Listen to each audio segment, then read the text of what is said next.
Hello, I'm Steph from iDriver Classic, and today we are looking at the Hindustan Ambassador. Now this particular example is from the late 90s, so it does have that Isuzu engine. But in today's video we are going to discover India's best loved classic car. There were 4 million of these made throughout their production life from the end of the 50s to 2014. So I would say pretty much everyone in India has either driven one or been a passenger in one, which makes it one of India's best loved cars of all time. Now it's really hard to get your hands on one of these in England, and I have been absolutely blessed with a garage customer having one of these and being generous enough to share it with me. So thanks very much, Andy. Now if, like me, you have never seen one of these in the metal, well, you're in for a treat. So in today's video, we're going to take a walk around the outside, have a look at the bodywork, because remember, it's very much related to that Morris Oxford Series 3. We'll have a look under the bonnet, having a look at that Isuzu 1.8 engine, and then we'll hop inside and we'll see the interior and the dash layout, which has been modified. Now come on, buckle up, we're off to discover the Hindustan Ambassador. The Ambassador, a little like the Mini is in the UK, is a car that you could ask any Indian resident, car fanatic or not, and they know exactly what it is. The Ambassador rolled onto the roads of India in the late 1950s and followed a trend for the car maker Hindustan. They'd previously buddied up with Morris on the Oxford Series 1, which was sold as the Hindustan 14, and the Series 2, which was sold as the Landmaster. However, the Series 3 was a case of third time lucky, because little did Morris know that when they sold the tooling and the rights to Hindustan, the car would not only outlive Morris, British Motor Corporation, but also the designer of the Oxford, Alec Issigonis, because the Ambassador across all guises and generations didn't stop being produced until 2014. Now you might be wondering how on earth that happened, because car lifespans move very quickly in the Western world. But bear in mind, the automotive landscape is very different in India, and the Ambassador came into a world where there was very little competition. The biggest competition in the early days were cars like the Standard 10 and the Premier Padmini, which was based on a Fiat 1100. However, the owners of Hindustan had great political influence, and this helped ensure that their cars stayed top of the game in the country. Now it is worth mentioning though that Hindustan didn't see the Ambassador lasting quite as long as it did. They did try bringing in the Contessa, which is based on the Vauxhall VX series 1976 to 1978, and that ran until 1984 until 2002. Now that's sometimes known as the Indian Benz, because it was really favoured by people that were top of their game in India. So you saw officials and diplomats, people like that were using those cars, whereas the Ambassador was more of an everyday vehicle that everybody could drive. Now this was partially the introduction of the Contessa, introduced in response to the dropping sales of the Ambassador, because the competition was growing in popularity. However, that didn't mean that Ambassadors were gathering dust on forecourts, because it still had a year's waiting list if you wanted to buy one, and 2/3 of India's cars were an Ambassador of one generation or another. However, that year's wait list seems less impressive when you look at the competition, because the Padmini had a 5-year waiting list in the 1980s. Now, as the 1980s marches on, sales do dip further, and what they then decide to do is to try the UK market, and they worked with a third party to do this. Now, the target market was nostalgic Brits who missed that gentle curve of 50s motoring, and misty-eyed Indian expats who wanted a slice of home to get them around from A to B.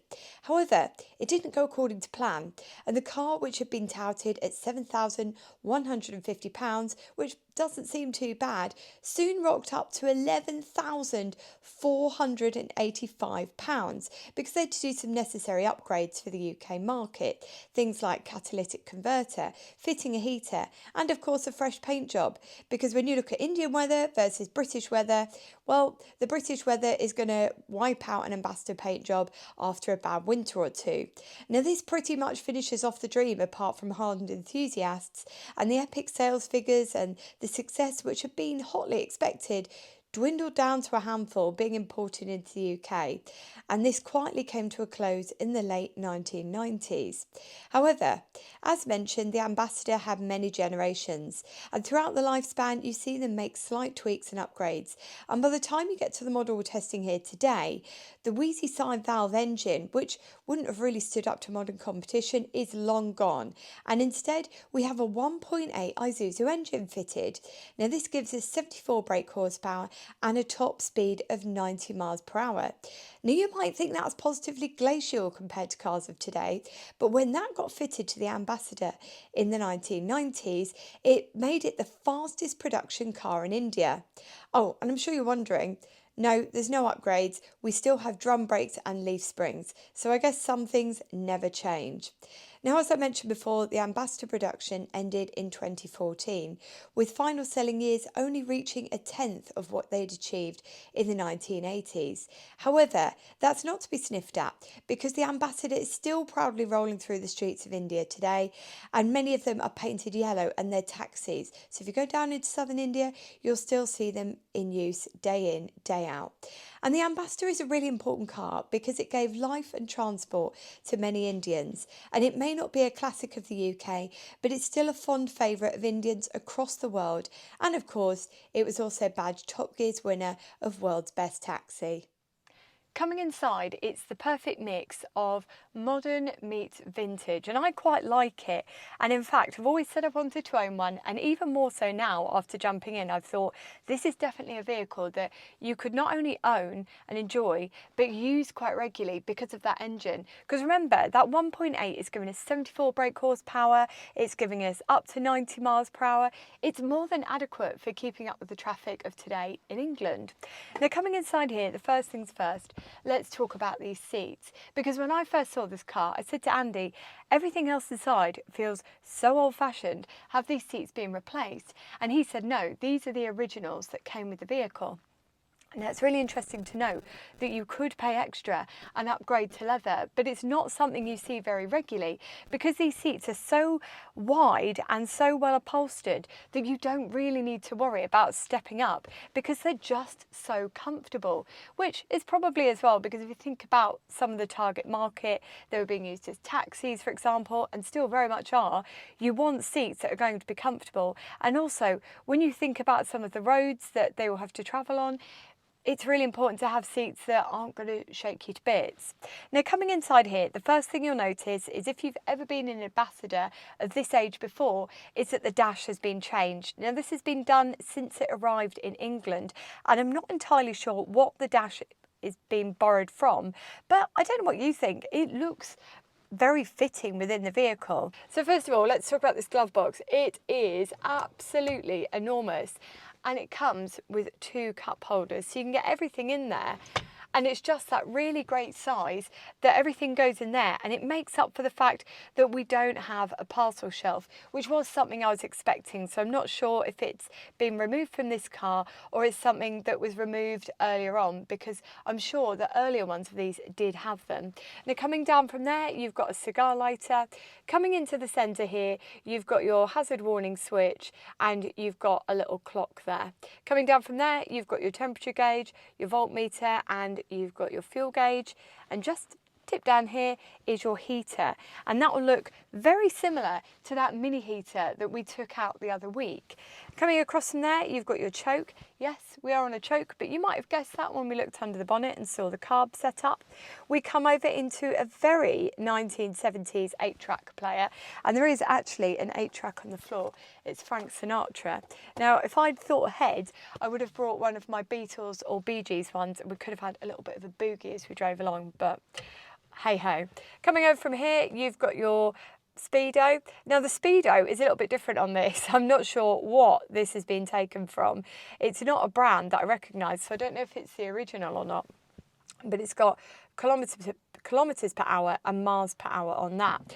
Coming over from there, you've got a Smith's gauge. Now, this feels really familiar, and I don't know what I've seen it on. I think it might be a Triumph that I've seen it on with that split on. So on there, again, you've got your fuel gauge, because I guess you can never have too many, amp meter and a temperature gauge. But I don't think that's working, which is why I think that has superseded it. I'm not really entirely sure, but that is there. Now, it is worth saying at this point, when it got to this stage in the lifespan of the Ambassador, all the gauges had moved back in front of the driver. In the earlier ones, I believe it's all central, so it all kind of shifts over. Now, you've also got this little panel here as well, and you've got your windscreen washers, you've got your lights on there, you've got your wipers. They're 2-speed on this, in case you're wondering, because you're seeing everything else that's going on and thinking, is it rather archaic? No, we have got 2-speed. You've got your rear fog light, you've got your heated rear window, and then there's a mystery switch, because I did say to Andy, what's that one for? And he said, oh, I don't know. That's fine though. And then you've got your key there as well. So again, that little panel, that's very reminiscent of something, and I can't think what it is. But you lot are buffs at home, you'll know where this dash has come from. You'll have to solve the mystery for me. Now, coming down, you might be looking at this 5-speed gearbox, which again came as standard with the 1.8 engine. And you might be saying, Steph, where is the handbrake? Well, of course, if you've ever looked at an earlier Ambassador, you'll know that it was on a bench seat, and with this, you've got your split. So what's happened is there's a bit of a hangover from that bench seat era. The handbrake is down on my right-hand side, just down here. Now, I would think that everything, apart from showing you the indicators, which are just on my right-hand side, we've pretty much shown you everything. You might be thinking the horn's in the centre. It's actually down here on a little button. So things have been moved around a little bit. However, we are pretty much going to get that Ambassador experience, because remember that many of these Ambassadors have been modified, have been updated, have been changed as they've gone through their lifespan to keep them on the road and to keep them up with various bits and pieces. Now, looking down, you're probably wondering where main beam switch was. They've not moved it off the floor. It's still down on the floor, and you've got your pedals there as well. Now, another thing that I really like about this is the fact that we still have quarter lights, because there is nothing worse on modern cars than the fact that you do not have a quarter light. I love them. They're so good for bringing a bit of air into the car, but not having a full blast come in and ruin your hairdo. Again, your handles are just, they're the same as the Morris Minor, so obviously they must have used them on the Morris Oxford, and they've obviously thought, let's just keep making them. And then you've got a little ashtray in the door pocket, in the door handle, and that, I would say, is everything we have inside here. But I'm sure you'll agree that it's more than enough to get around, and it's such a weird juxtaposition between modern and classic in here, but I'm finding it very easy to become accustomed to. Now, I'm going to start the car up for you to have a listen. We've pushed the choke in now. It was out earlier. We don't need it out because we've taken it for a little wee run. The biting point on this clutch is really high. So if you see me driving today and thinking, blimey, that's got a bit of travel, just a bit of backstory for you there. So we're going to start it up. She's very quiet. Have a little listen.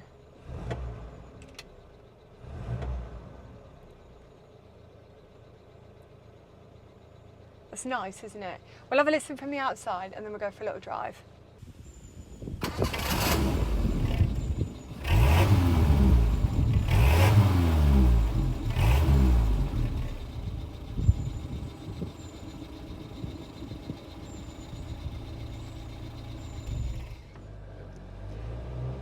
Right, after a slight mic mishap, let's go on an adventure. Now, first of all, let's talk about this gearbox, because it is so easy and fluid to change gear in this. It's not notchy, it's not hesitant. The gears are exactly where you'd expect them to be, which means that as you change gear, it's just a beautifully smooth process in a way that I wasn't expecting. I thought it might feel a tad clunky. I don't know why, I just had it in my head, but no, I've got inside here and it's the maddest experience, because you look at the car from the outside and you look at certain details and you see the 1950s square on in the face. You jump inside here in these sumptuous seats with this easy to change gearbox, with this willing engine that's bringing us up the hills around Haworth, and you think, blimey, it's the perfect mix of classic meets modern. It's great. Absolutely brilliant. And as I drive along, the way the seat has been positioned is that it means I can see perfectly to the end of the bonnet. I know exactly how big this vehicle is, and it just, I don't know, because you're not surrounded by endless sea of plastic and all the giant panels that cut you off from the world, you feel much more at one with the driving experience in the same way that you do with an old car. Because that's what I love about old cars, and I know that many of you do as well. And you know, that engine, you can get to it easily. It's not covered in all this plastic sheeting or padding, so you can see everything that's going on and you can work out how to fix it yourself. That 1.8 Isuzu engine is easy enough to fix, and you can still get bits and pieces for them. So it's a piece of cake if you wanted to get one of these to keep it on the road. And bear in mind that so many millions of them were made. There are panels out there if you need something. There's expertise out there in its droves to work out how to overcome the most difficult of problems. Now I know as we come down this hill that there's something I need to talk about, which is the brakes. Now I was talking to you when we were walking around that it was still on leaf springs and it was also still on drum brakes. And I know that from chatting to some of you that drum brakes give you the heebie-jeebies. But here's the thing, if you practice what's called, I think it's called cadence braking, where you're on and off the brakes. I've always just referred to it as drum brake braking myself. That is how you should be braking with drum brakes. Coming down and using your gearbox to slow yourself down, and on and off the brakes so that you're not heating up those drums too much. You'll find that the drum brakes will serve you well. The other thing that people don't get quite right is when they adjust them up. So they'll get in a car with the drum brakes poorly adjusted, and also modern shoes, because asbestos shoes are better. I probably shouldn't say that. They just get this impression that drum brakes are hopeless, and then they upgrade the systems and originality is lost.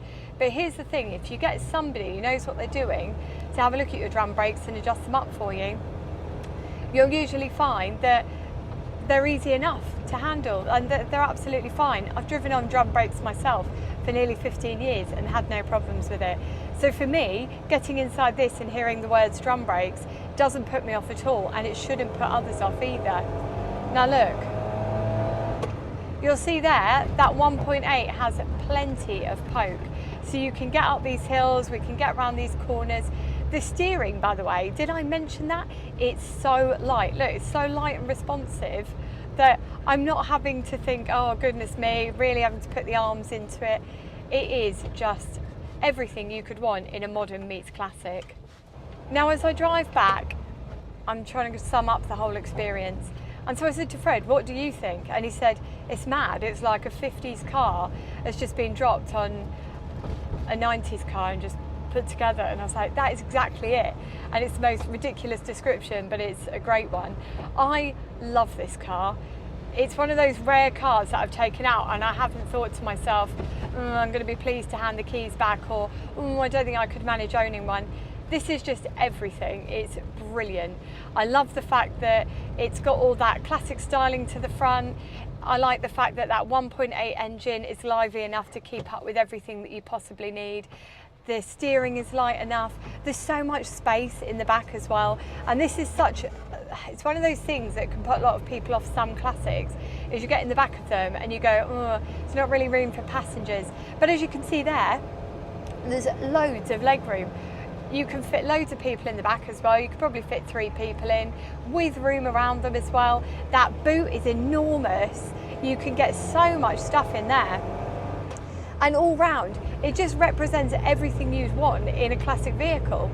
It's something you can take on the motorway. It's something that you can take out to a classic car show and excite and delight probably pretty much everyone there, because it offers something for everybody. And when you're in the driver's seat and you're ploughing up these hills and you're going up them with gusto, and the seats are just so comfortable that you don't even know you're doing the mileage, how on earth can I find a fault with this? I guess if I had to ask for what would I like to change, and this is so difficult and I'm ruminating over it as I speak to you at home. I don't particularly like the bumpers. I would like them to look a little bit more classic, like some of the earlier ones, and I would like the velour to be a different colour on the seats. But blimey, that's me being so picky, because this for me represents what so many people that modernise classic cars truly need. They need something like this. with the modern running gear, but that classic styling. It really is just the perfect classic for me. I've enjoyed this so much today, and I really don't want to give it back, which is probably why I've taken a much longer driving route than usual. Now, I really hope you've enjoyed this at home. Thank you so much to Andy for trusting me and letting me take out his beloved Hindustan Ambassador. It's just been the most brilliant morning taking it out. I've thoroughly enjoyed myself, despite the awful weather. In fact, it's the perfect time to test the wipers. Again, 2-speed wipers, who could ask more? So yeah, that's everything summed up. I've had so much fun. I don't want to hand it back. And my dream of owning a Hindustan Ambassador, I'd quite hope to maybe dampen that fire somewhat. But after today, no, it's definitely on the list. So when the Proton finally gives up the ghost, I think Hindustan Ambassador will be #1 on the list of things to find. Now that's it from us today. Wherever you are in the world, I hope the weather's slightly better. And until next time, take care and drive safely.